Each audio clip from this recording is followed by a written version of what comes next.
we have our last lightning talk now, and this is from Claire Laybats, who is joining us from CILIP. And Claire is going to be talking about apprenticeships in relation to the library sector.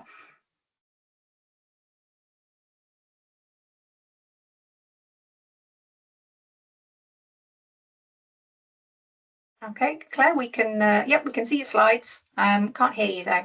Well, I'm still on mute. I'm so sorry. It's all right. I wanted to be so prepared and I fell down at the last hurdle. Do apologise. I'm Claire Laybats. I'm the Professional Services Development Manager at CILIP, and today I'm going to talk about apprenticeships within the Library Information and Knowledge Services sector, what they are, why they matter, and how they fit alongside more traditional routes into our profession. My aim is to give you a clear sense of how they work in practice and to show the real value that they can bring to a career. So moving on, why get into apprenticeships? Well, the apprenticeship pathway was developed with the aim to introduce a new, more accessible pathway into the profession, to widen the recruitment pool and to provide access to a more diverse workforce.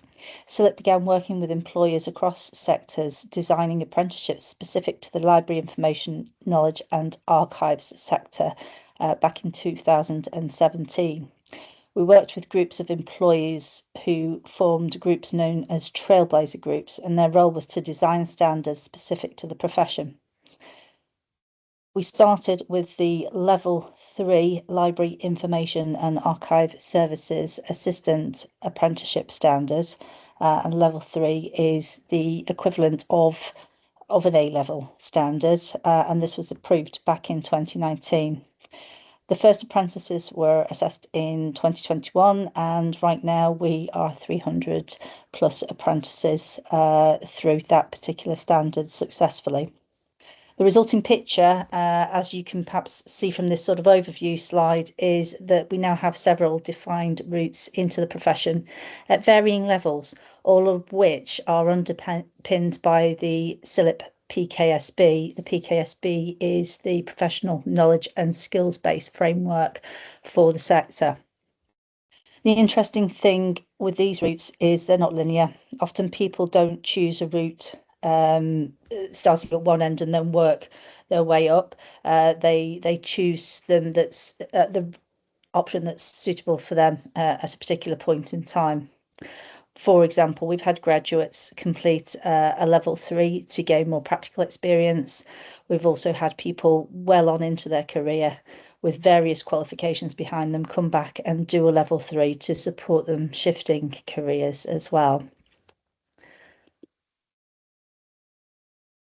The trailblazer groups start the design of an apprenticeship standard with the description of a role, which is then broken down into duties, which are then further broken down into knowledge, skill and behaviour statements.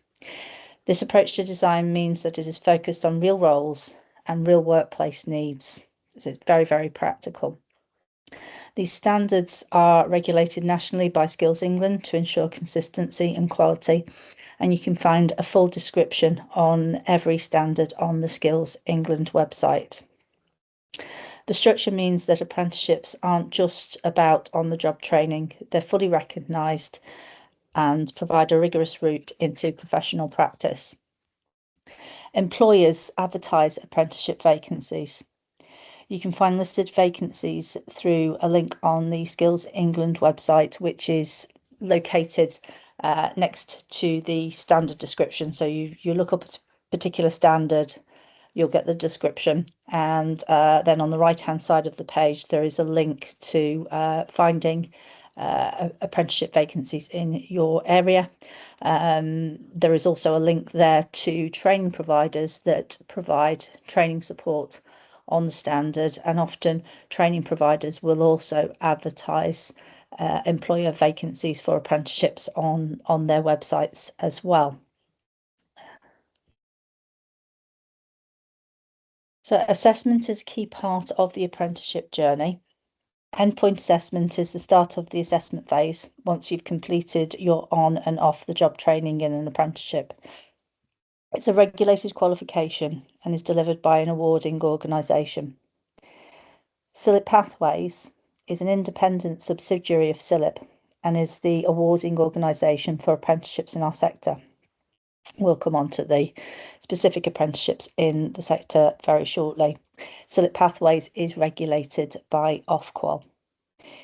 The endpoint assessment varies from apprenticeship to apprenticeship and can include a number of different testing methods to ensure that knowledge, skill and behaviours associated with the apprenticeship have been attained. This ensures that when somebody completes an apprenticeship, they're not only building experience, but they've also proven that they meet national requirements for that occupational role.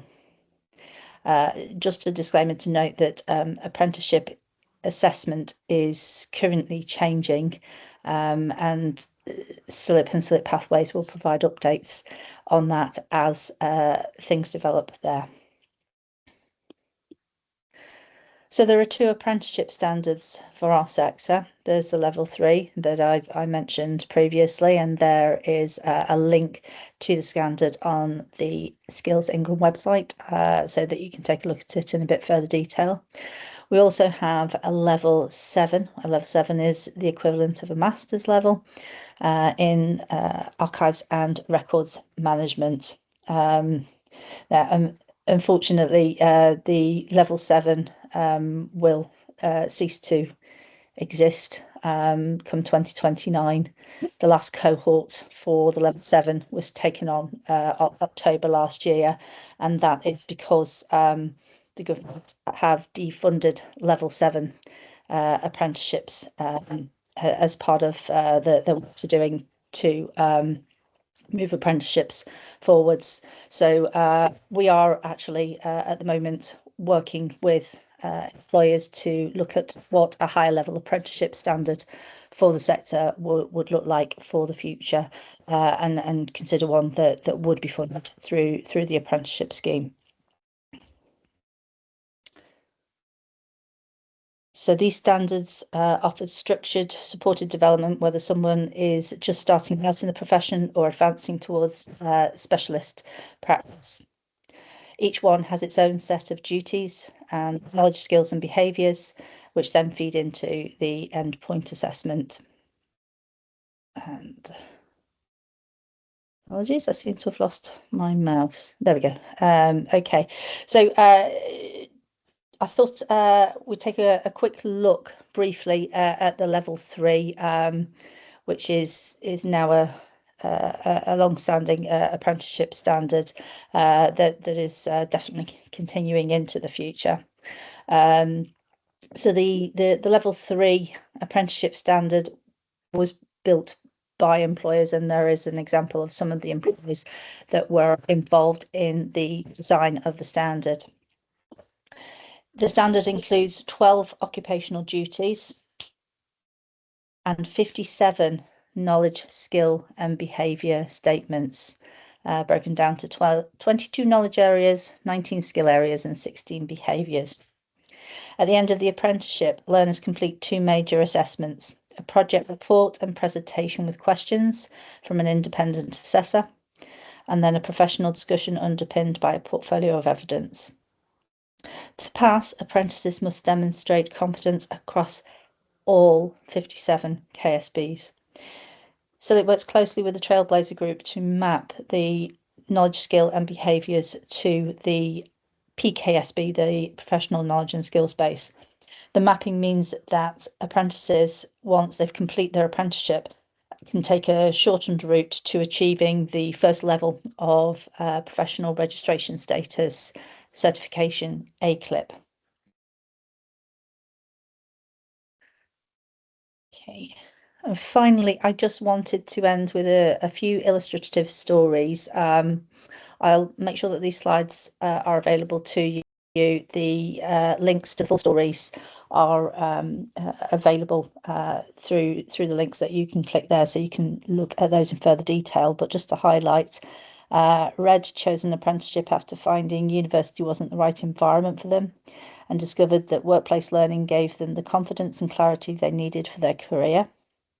Marcin gained not just a qualification but a permanent role opening up progression opportunities they hadn't previously seen.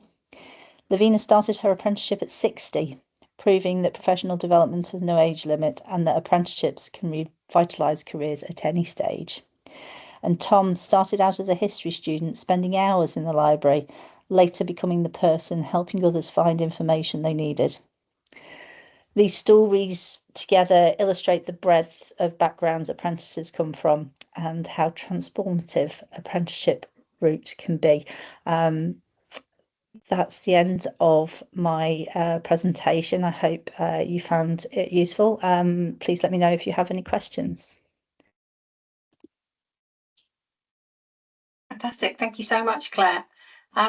Does anyone have any questions for Claire? I'm just having a quick look through the chat. There is a question about are there CILIP apprenticeships in Scotland? So there are not sector apprenticeships available in Scotland at the moment. Yeah, Scotland is considered separately. The funding for apprenticeships is available for England only, so all the developed nations do something slightly separately. Fantastic, thank you. I mean, I have a quick question, because it seems like for many people who are neurodivergent, the kind of apprenticeship route actually would be quite a good fit for people who are neurodivergent, because it's kind of learning on the job. It's quite got quite structured kind of procession. There's kind of a clear role potentially at the end of it. Do you think there are possibly kind of still ways in which the apprenticeship sort of system is designed that might still, you know, prove kind of challenging for neurodivergent people? So I think perhaps the way it's examined sometimes, the way it is assessed, and the consideration that there is a whole list of knowledge, skills and behaviours, and you have to meet every single one to cover that standard and get through your apprenticeship, that can prove quite challenging sometimes. And one thing to note, the assessment is changing, and one of the things that is being discussed at the moment is the possibility of having mandatory knowledge, skill and behaviour statements that must be met every time, and then having optional ones that are only examined once in a while. So there'll be particular times when those optional ones will be focused on as well as the mandatory ones. So there are flexibilities like that being introduced into assessment at the moment, and that is something that we're working through in practice with Skills England right now. Yeah, okay, thank you. We have got a question here about where is the best place to look for library apprenticeships? Is it the government site, or would it be CILIP's own site? So the best place to look is on the government site. I do know that there are certain training providers that actively advertise apprenticeships on behalf of employers. The Westminster Adult Education Service is one of them. I think the provider LMP also do provide advertisements as well. So I would definitely recommend going to that link for the standard, having a look at what apprenticeships are being advertised in your area, but also going to the training providers, and also conducting a search on apprenticeship vacancies generally on job boards. Okay, thank you. If anyone's got any other questions for Claire, please do pop them in the chat, or, you know, like I said, raise your hand or unmute yourself.